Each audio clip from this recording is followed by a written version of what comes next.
have mercy on my soul. Oh, Father, I just pray for forgiveness. Please relieve me from my woes.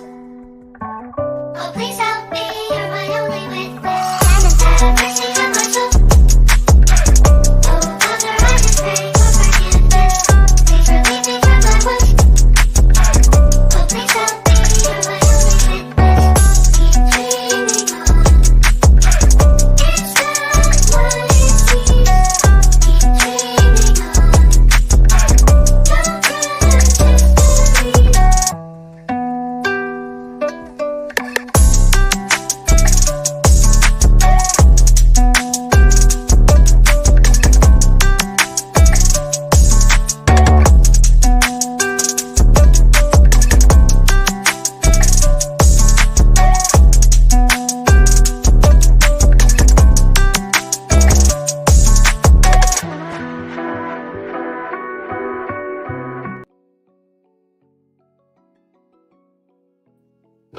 What up, everybody? Hold on, let me make sure I'm coming in loud and clear. All right, what up, everybody? Y'all know who it is, man. It's your boy, the Kung Fu Hebrew, coming at you again. Man, oh man, oh man, oh man, oh man. First of all, shout out to everybody checking in out there, man. If y'all forgot who I was, man, I just like to remind you, man. So, let me go ahead and let y'all know who I am, just in case you forgot one more time. And my man, my brother, Kung Fu fighting, Kung Fu Hebrew. Ho, ho, ho, ho, ha! Ho, ho, ho, ho, ha! So, I had to do another one of these shows, man. The night's show is called "The Walls Must Be Lying" because, as a, I guess I would call myself a member of the so-called conscious community, right? Like, you want to be educated, you want to learn different information. You're into history. It is something that fascinates you. How we look from this modern perspective about how people thousands and thousands of years ago, how did they like survive? How did they do certain things, right? Like, if you honestly want to kind of think about it from our perspective, it's very fascinating because you have this group of people who survived under conditions that I honestly think that we couldn't even begin to imagine. We had these people who were going through certain things that we complain about, not having no hot water. Sometimes we complain about, gas is too high or the cost of food is too high, but we don't ever take a step back and imagine, like, what would it be like if we had to grow our own food, hunt our own food, just to survive, right? So something that I keep noticing, something that I keep running into, and this is like kind of sort of the catalyst for the night's conversation, is there's a group of people, right? You know them, especially if you're in the conscious community. They want to take credit for everything, right? Sometimes I'm pretty sure you know who I'm about to talk about, but I got to talk about the kemetic community for a second, right? It's starting to get to the point where the level of intellectual dishonesty that's taking place in that community is making it, I don't even want to say it's not fun because it's not a sport or anything like that, but it's a situation where at a certain point, right, you want to claim everything, and claiming everything is problematic because you're not responsible for everything, and you don't have the consensus of scholars about all the things you want to claim. So in my opinion, right, and I'm going to talk about this just for a little bit, it's a situation where we now find ourselves in this constant battle, right? And me being in the conscious community, there are certain groups that I like. There are certain groups that I'm not going to say I dislike, right? But I go where I want to learn. So if someone's going to present an argument, and the argument is basically, it's on the wall, therefore it must be true. I think that's a very disingenuous argument, just because what you're saying is we trusted and especially in a place like Egypt, if you look at them historically, the egos of some of these pharaohs to build these larger than life, incredible structures, but the amount of narcissism that probably went into some of that, and you don't think they could have fudged the story a little bit? I'm not an expert on Kemet, and if I'm wrong, somebody can comment. Like, I'm pretty sure they will, right? Because somehow you got this video where I don't understand. Are you looking for biblical things to disagree with? I don't do that. Like I said, if I wanted to learn about kemetic things, the book of Amenemope, the coffin text, the book of the dead, uh the pyramid text, if I wanted to learn how to read the Medu I would go seeking those type of things, right? I wouldn't go uh to someone's page who is a who is speaking about something and basically just say, no, that's not right, it's actually this, or the Bible says this, or the Bible's. I, I have better things to do with my time, right? So when people come to my channel, it doesn't mean that you have to believe the exact same way I do, and I don't have any problem with the disagreement. However, there are ways and there are methods that we can disagree with each other that doesn't have to be disrespectful, right? There are ways that if I say something wrong, right? Because, like, I find it funny how there are a lot of accusations made against Europeans, right? You know, as regards to the way they view us, as the way they treat us, different things like that. But we will then do the same thing. Like, people make it seem like their grasp of the English, see right there. I didn't say English language properly, right? Oh my God, brother, you messed up when you tried to say English, but you said English. It's like, is that what we're doing? Right? So if we're going to disagree, there has to be a method and way to do things. If somebody was to ask, what is the general consensus of scholars, right? Or not even what's the general consensus of scholars? At this point, we can just use AI, right? And if you want to argue with AI, you're more than welcome to, but it's going to um, pretty much give you a pretty accurate description at times, especially when we're talking about historical things. But don't want to get too far off track. The bottom line is, we've got to have a conversation with the good people of Kemet, right? The good people who enjoy reading the walls, the good people who um, walk around with your unks on. You know, some of you practice things like ma'at and things like that. And once again, you'll never hear me speaking negatively of those who spiritually want to practice who they believe their ancestors were. However, to say in the same account that you love Africa, I find that very hard to believe.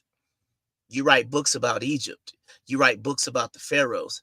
You learned a language that nobody speaks except for like 7 people, in the conscious community. Nobody, you can't speak that to anybody, right? Meanwhile, Africa has over 2,000 languages. Over 2,000 languages that you could learn to communicate with living people. But instead, you don't worry about communicating with living people. You worry about communicating with people who have been long dead and buried. And you worry about the things that they said in their places of death in the pyramids. That's where you get all of your information from. The pyramids, where dead people are, right? Don't speak Swahili.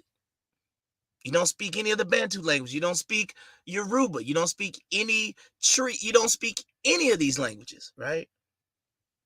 But I'm supposed to be impressed because you took the time out of your life to learn a dead language so you could read what dead people were saying.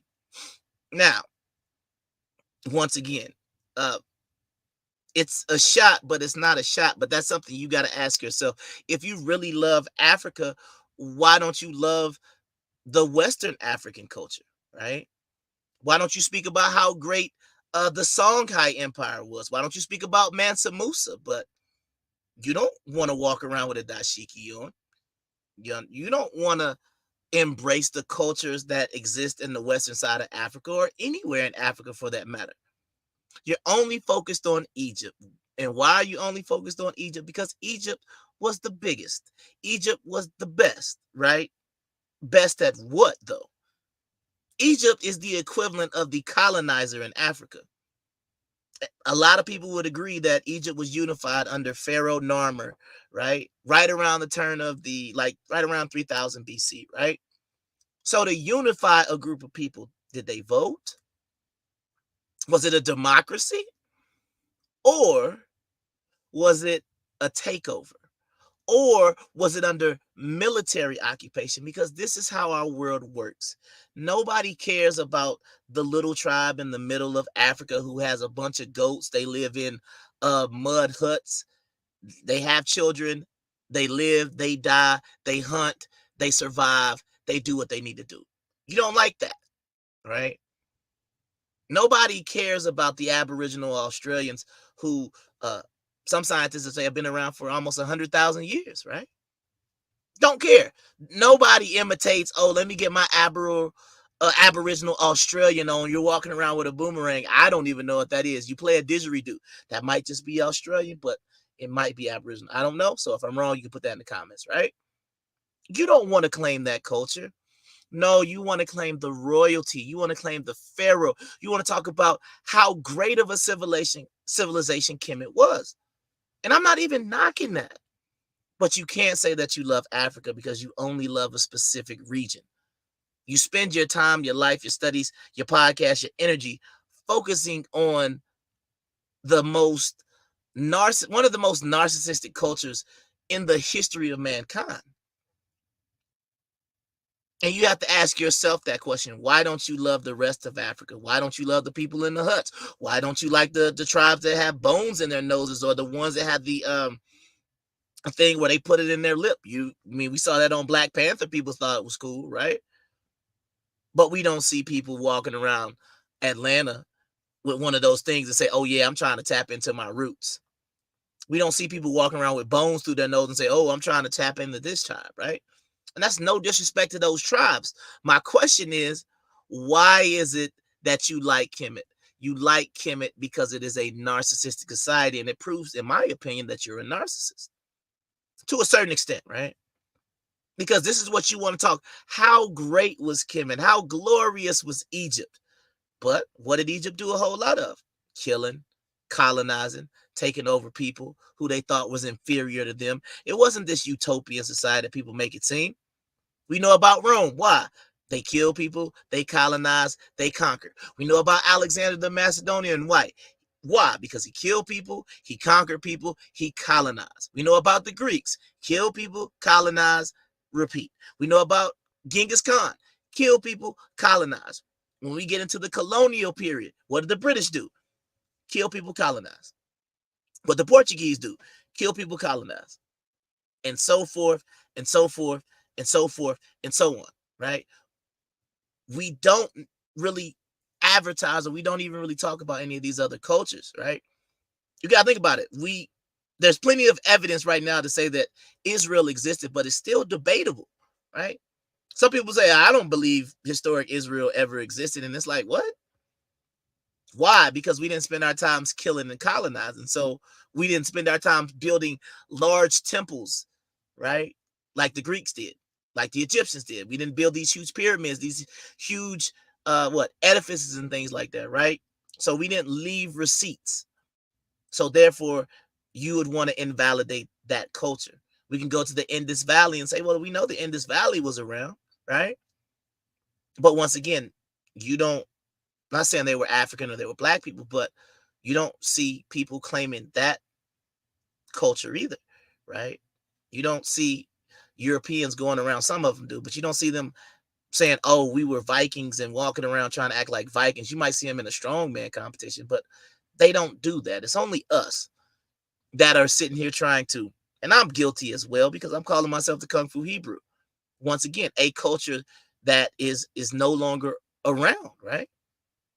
But some of that stuff in the Hebrew stuff happened as well. There was some killing going on. There was some colonizing going on in Canaan. But I don't try to deny it and make it seem like that doesn't happen. My whole thing is, can we get back to the righteous aspect? Because once the killing and the colonizing was done, we were never concerned about expanding. We were never concerned about retaliating against Egypt, right? We were never concerned about retaliating against Babylon, Assyria, whoever, right? Some people say, well, that's because you couldn't. You might have a point, right? I'm not going to try to deny that, but it's not like what we see with all these major things. So, like I said, I'm going to go ahead and get into the lesson because I really just wanted to kind of talk about this. As I say, tonight's lesson is called The Walls Must Be Lying. I did another lesson where I basically said, why do they lie about biblical evidence? So tonight, I'm going to give you more receipts. And I'm pretty sure one of these nice kemetic people will come in there and say, oh, you didn't prove anything. That's pseudo. That doesn't mean that's historically inaccurate. Prove me wrong and provide a source. It's very simple. But let's get into it. Intellectual war it is, since the pharaohs want the smoke. Then the pharaohs can get the smoke, but they're going to have to understand, right, their role that they played in a lot of these things. So let's get to it. Dishonest, disingenuous, kemetic scholarship, right? We keep seeing these things, and a lot of times you want to put this on the Hebrews. A lot of times you want to even put these on the Christians. But the bottom line is, if these images were stolen, if what is this? Aset and Haru, or Isis and Horus, were stolen, the Virgin Mary and Jesus, right? That's what you would say. This is a stolen from our people. But once again, you have to ask yourself, who created these images? It wasn't us. These images were created and commissioned by the Catholic Church. But you would want to put that on us like it's something that we were trying to do. So it's dishonest, disingenuous, and you know that what you're talking about is untrue, but you still want to try to push this narrative. Let's keep going. Christ in Egypt, this whole Horus and Jesus connection, right? You will take one thing that you see, which is one of the most, as a shout out to the pseudo killers out there, man. One of the most pseudo things you could do to say, I see something on the wall, I see something somewhere else. You know what? You stole that. That's not scholarship. That is what we like to call lookership. What you're basically doing is you can't explain how things are the way they are, but you just say, oh, it's plagiarized, it's copyrighted, right? Like, you know, it's very interesting to me. All right. But let's go ahead and get into these receipts. Number one, stop worrying about what the Hebrews, Christian, the Abrahamic religions are doing. If you love Kemet so much, why are you concerned about what we're doing? These are the things you should be focused on. You should be burning your little sage with your crystals, put your unks on, practicing, build your altars, practicing your ma'at, reading your metanetter. You should be good. Why do you care what we do on this side, right? Because this is the point. If what you're doing is so great, why do you care? What we're doing is not detrimental to anybody. What you're doing is not necessarily helping anybody, but it's not the fault of the people who choose to follow Christianity. They call themselves a Hebrew, an Israelite, a Catholic, a Muslim, right? You can't get upset and jealous because more people don't want to align themselves to this ancient historical narcissism, because that's what Egypt is. Some people talk about how great Egypt was, and I'm like, great for who? The pharaohs? What about the regular people of Egypt? Were they happy? How do we know that? Because they couldn't read or write, so they don't have any receipts to talk about how happy they were, right? Because they couldn't read, they couldn't write. Egypt wasn't a literate place. They had very, very smart people at the top. So it's the same thing we have here in America, right? The elites are the ones running Egypt. But once again, I'm not here to bang on Egypt, but you got to be able to understand, and we have to be able to be honest about these things. But let's keep going. First receipt, the papyrus Anastasi the First. All right, this was created during the 19th and 20th dynasties. It references many towns in the land of Canaan. It references the Shashu and said that some of the men are 4 or 5 cubits tall. Remember the Shashu because it will become important later on, okay? The Elephantine Papyri, various texts dated to the 4th and 5th century BCE. All right. One text had instructions for the festival of unleavened bread. That's found in the Egyptian Museum of Berlin. It predates all extant manuscripts of the Hebrew Bible. And this group was actually a polytheistic sect of Jews. Okay. So once again, These Jews on this Elephantine Island are practicing polytheism, but they're still, you understand what I'm saying, practicing what we would consider the Hebrew Bible. So that has to be understood. So even though they're not practicing in the form that we would consider appropriate or in line with the law, statutes, and commandments, it's still being practiced. Okay. The Jerusalem papyrus, all right, it's radiocarbon dated to the 7th century BCE. So this is still before the Babylonian captivity. We've already had the Assyrian captivity. It mentions a female servant sending wineskins to Jerusalem. I talked about that in the other podcast about how Israel and Jerusalem, they normally switch the J, or if it has an I, they'll put a Y in front of it. That's why different people have different names, like Yehuda, different names like that. I think John is like Yehochanan or something like that. So, but anyway, this is the oldest Paleo-Hebrew reference to the city of Jerusalem, and it was found in a cave in the Nahal Hever in the Judean desert. The Sheshonk inscription. Let's talk about that. This was construction began of this edifice around 13th century BCE. It potentially references the biblical pharaoh Shishak, only because I gotta say potentially, because I don't speak in absolutes. It doesn't say his Kemetic name exactly the way it is, but we have a pharaoh during the time that this is talking about, and we have a pharaoh who basically has a very similar sounding name, but because it doesn't say Shishonk or however you would say that, I would say it potentially references him, right? But to me, it looks pretty much the same. All right, it references multiple biblical cities and an attack on Israel. And this references 1 Kings 14:25, which reads, and it came to pass in the 5th year of Rehoboam that Shishak, king of Egypt, came up against Jerusalem. Okay. And it also references 2 Chronicles 12:22. Let me go ahead and close that out. 2 Chronicles 12:2 says, and it came to pass that in the 5th year of King Rehoboam, Shishak, king of Egypt, came up against Jerusalem because they had transgressed against the Lord. Okay. So this is that Pharaoh. Okay. Let's go here. The papyrus Amherst 63. It's written in Aramaic. It contains a portion of Psalms 20 and other Israelite psalms. It is dated to the 7th and 6th century BCE, and it uses the Aramaic term Yahweh, okay? Not Jehovah, not Yahweh, but Yahweh, all right, in the Aramaic. And Psalms 20 starts off like, to the chief musician, a psalm of David, the Lord hear thee in the day of trouble. The name of the God of Jacob defend thee. Send thee help from the sanctuary and strengthen thee out of Zion. Remember all thy offerings and accept thy burnt sacrifice. Selah. All right. So I'm not going to read the whole thing, but that's just what this is referencing. Okay. All right. The Brooklyn Papyrus 35.1446 A through E. All right. And apologies because I put that as the Jerusalem Papyrus again. I didn't put the right one up there, but if you still go to this exact papyrus, which is in the Brooklyn Museum, it's dated to 1809 to 1743 BCE. That is the late 12th to 13th dynasty. That is right in the middle of the Middle Kingdom period. And this talks about a Theban noblewoman named Senebtisi. And she made a claim for ownership of 95 slaves, and 45 of those slaves were of Asiatic origin. So once again, Egypt, the Kemetic community has to admit that Egypt had slaves. Now, some people will say it's not chattel slavery like they did in America. But once again, that's not the purpose of tonight's lesson. It's not to say whether it was regular slavery, chattel slavery, Egypt, Kemetics. You have to start talking like Egypt.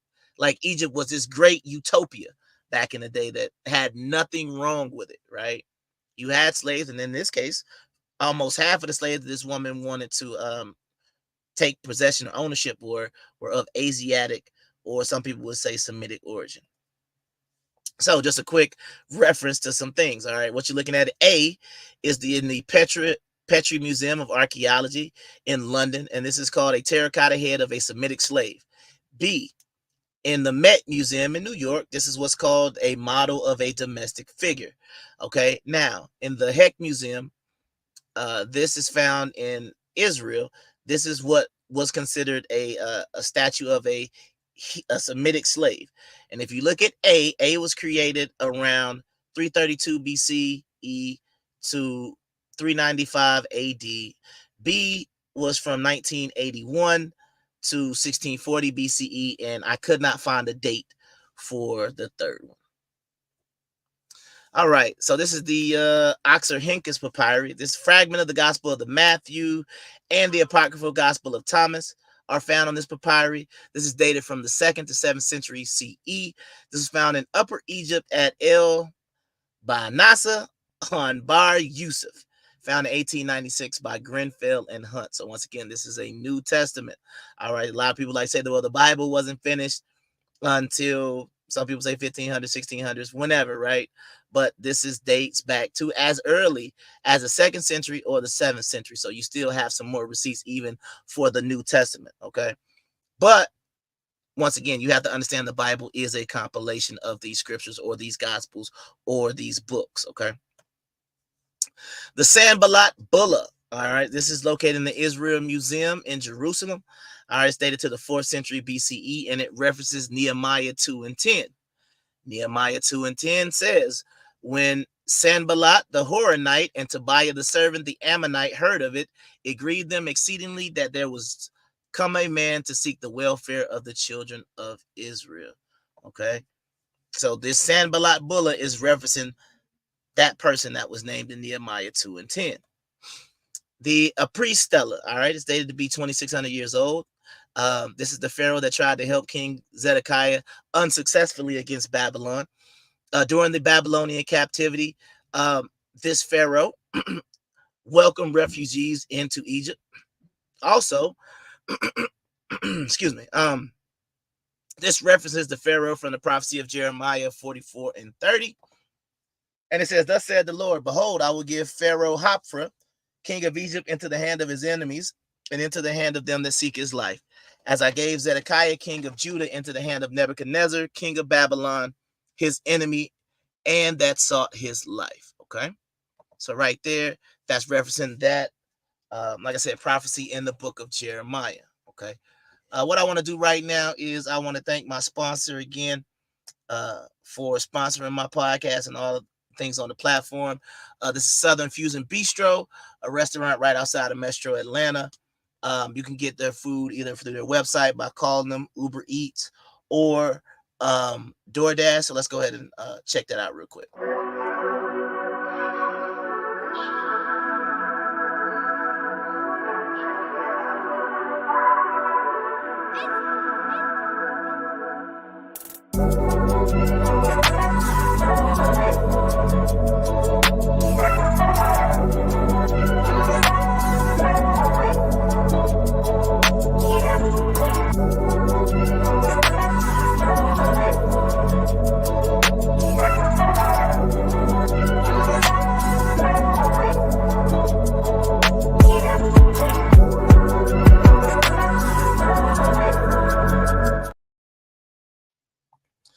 All right, man. So once again, man, shout out to my cousin, man. Make sure y'all go out there and support him. Let's keep going. The Mesha, or some people call this the Moabite stone. This is dated to the 9th century BCE. All right, now some people like to say this is fake. However, I mean, it's in the Louvre in Paris, so if they're gonna keep it in the museum and it's fake, I don't really know what to tell you. But I'm still going to talk about the Moabite stone. So if you want to see if it's fake, I believe that there was another that was created later on, but I don't think it's this one. But anyway, it was dated to be the 9th century BCE. It speaks of how King Mesha defeated Israel, and this is the king referenced in 2 Kings 3 and 4.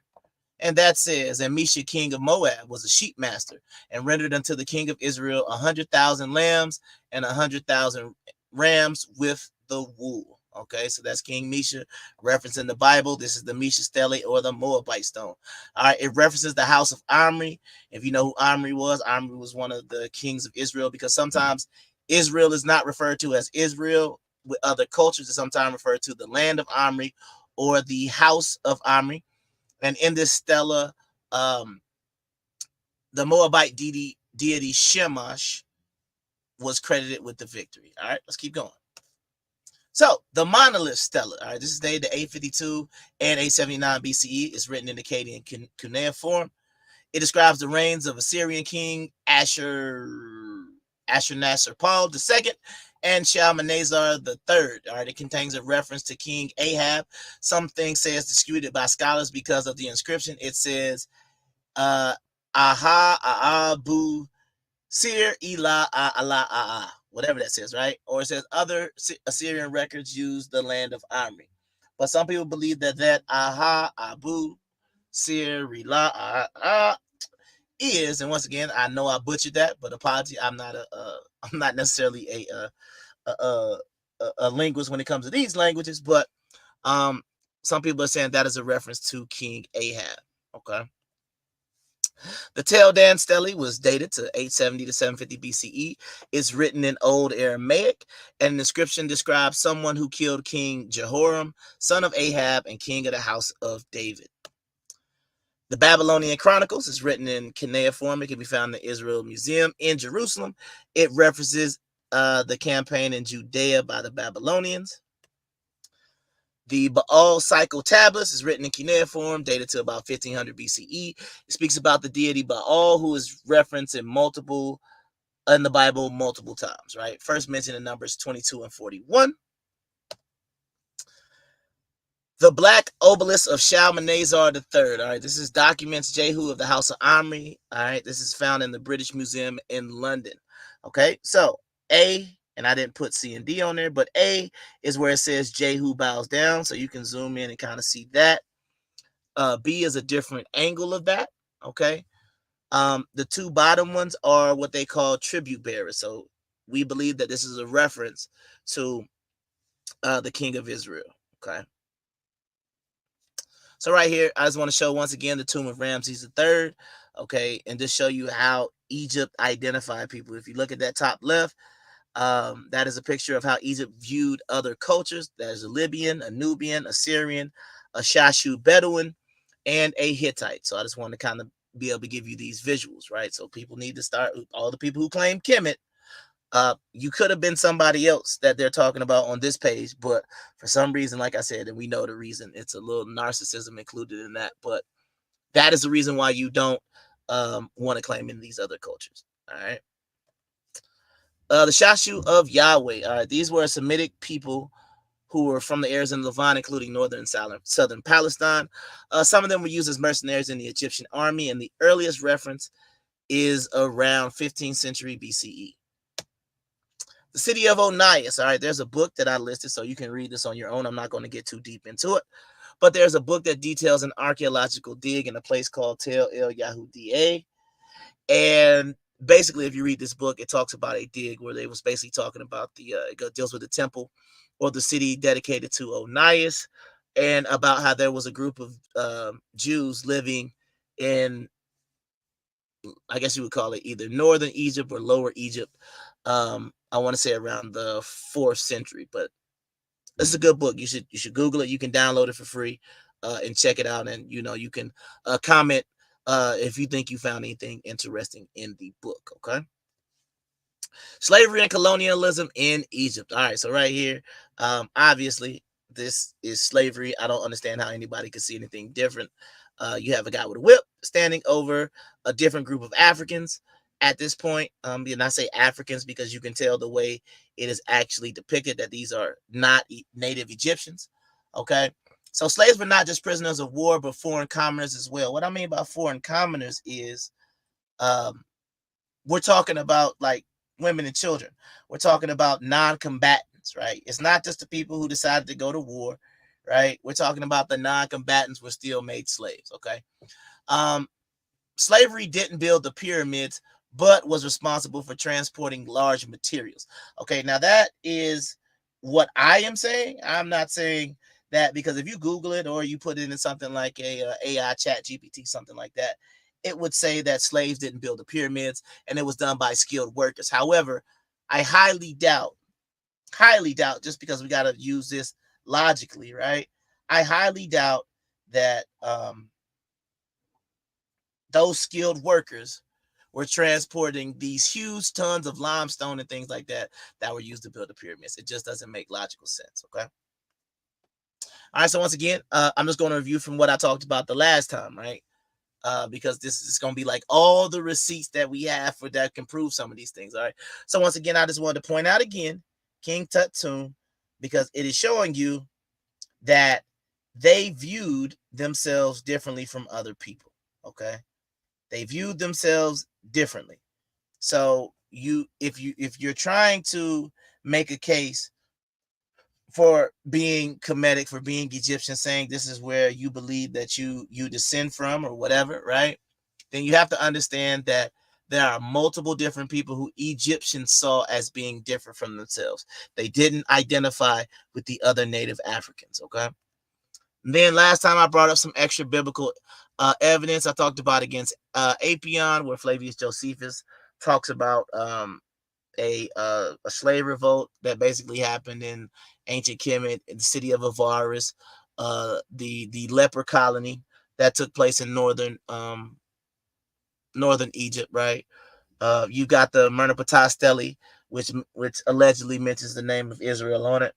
Then you've also got the Ipuwer papyrus, where one very nice gentleman pointed out saying, well, it wasn't every single plague that was listed in the Bible. Once again, if you go back and watch the tape, I never said every one. I said there was the darkness, there was the river of blood, and it said there was great loss, right? So some people could attribute that to any one of the other plagues, whether it be in the killing of the firstborn or just things that happen if there's some sort of drought, famine, whatever the case may be. There could be life lost. So these were some more extra biblical evidences that I left. So let me see. I want to check and make sure I don't have any questions, or somebody that you know what I mean. Because I was kind of like, I got time tonight. Like if somebody wanted to have a little conversation or something, or one of these. I'm not going to use that term Egyptomaniac, even though I kind of like it, but I don't even want to be involved in the war going on in the conscious community right now. I'm Switzerland right now, so I'm just going to use both platforms to continue to entertain myself. And if they are saying something informational, I will, listen, but I'm not trying to get caught up in a lot of the drama. As far as this platform goes, and as far as some things we got coming on, like I said, new podcast out. Me and my boy, that boy Birdie. It's not a biblical show. We have a segment, but it's definitely entertainment. You know what I mean? This is definitely an entertainment show where we talk about a lot of different things. So tune into the Worst Podcast. That's going to be this Friday at 8 p.m. I will be doing a 40 days, 40 night on Saturday morning again. I'll be posting the title of that lesson soon. I'm trying to think, am I forgetting anything? Yeah, so I'm pretty sure once this comes out, I'm gonna have a very nice gentleman in the in the comments having something to say, because he's extra on Egypt. He's probably going to be something like this. So Solomon. The next time you hear his name, all we gonna say is Solomon, Israel, the Bible, and Hebrew Israelites. Yeah, so I understand that's how you feel, right? I understand that's how a lot of you feel. Like the Kemetics, why do y'all believe this? Why do you do this? Why do you? And at the end of the day, I realized that I presented over 20 artifacts that can I prove everything in the Bible is real with those 20 artifacts? Absolutely not. Can you prove everything on the walls is real by reading the meta-netter? Absolutely not. But what we can do is we can start to draw logical conclusions that says, you know what? Okay, there were Hebrews in Egypt. Okay, there were Hebrews in Egypt. And we can just leave it at that. But the fact that y'all continue to deny that there were Hebrews in there when you have the Hyksos that were there, right? We have Semitic people that were there. And we have all this extra biblical evidence outside of the Bible. We even have the walls in our favor. But for some reason, y'all don't want to give any credit, and that's fine. It's not necessary, because y'all will continue to do what y'all do, and it makes sense, right? But see, there are questions that Egypt can't answer. Why does it seem like Egypt hated Semitic people? Like, what was the motivation, right? Because if you look at the expansion into the land of Canaan after after I'm not going to say the Exodus. I'm going to say after you had Amos the first, right? And he got rid of the Hyksos for about the next 4 to 5, because the Hyksos only ruled Kemet for around 170, 200 years, if that, right? Why were they so angry that they just basically just started going on a tear around the Levant, doing all this colonizing and enslaving and all these other things that they were doing? But, the people in these different um, sects, these different parts of these communities, they're not going to want to admit to it. And it's fine, because, it's not like, you're responsible for what happened, right? The only thing that I would say is I find it very disingenuous that a lot of times like I said, the Kemetic community, I don't understand why y'all just why you're so concerned about what everybody else is doing. We understand that Egypt was great and Egypt did a lot of great things, and I'm not even trying to be disrespectful when I say that. However, you go too far. Like I was in another room last night, and it's just people make wild claims, and then they can't back it up. Like last night, I was told that Hebrew comes off the walls of Egypt as well. The Hebrew language was formed when most, if not all, scholars would say that it's a Semitic or an Afro-Asiatic language, something you can Google very easily and find that out. But because ancient Egyptian linguistically is classified as Afro-Asiatic, but for some reason we're going to ignore what the experts say when it matches what we want to say. So I would definitely disagree with what the brother said about that. He also made claims that he felt the Levitical priesthood was Egyptian, and I said, well, do you think that Moses existed? And he said he couldn't answer that. So where's the connection between the Egyptian priesthood and the Levitical priesthood if you can't make a connection with an actual living human being that did what a lot of Kemetic people fail to do? Is you need to show transmission. Okay, if I was going to do a queer, this is about a 30-second linguistic little thing. This is how languages work. Okay, if you're going to say that Hebrew borrowed, or not necessarily even borrowed, because we understand that's how languages work. We are, some of us, right? Not everybody watching shows in America, but I'm an American. We don't speak British anymore, right? So because of where we're at, our dialect blended a little bit. It's still English, but it's not the King's British anymore, right? So what you have to understand is how languages evolve. So if I was going to say, like for example, Latin, right? If I was going to say Spanish and Portuguese, they aren't similar. Like that would be a stupid thing to say, because you know how the words work. Like French, Spanish, Italian, Portuguese, those languages, right?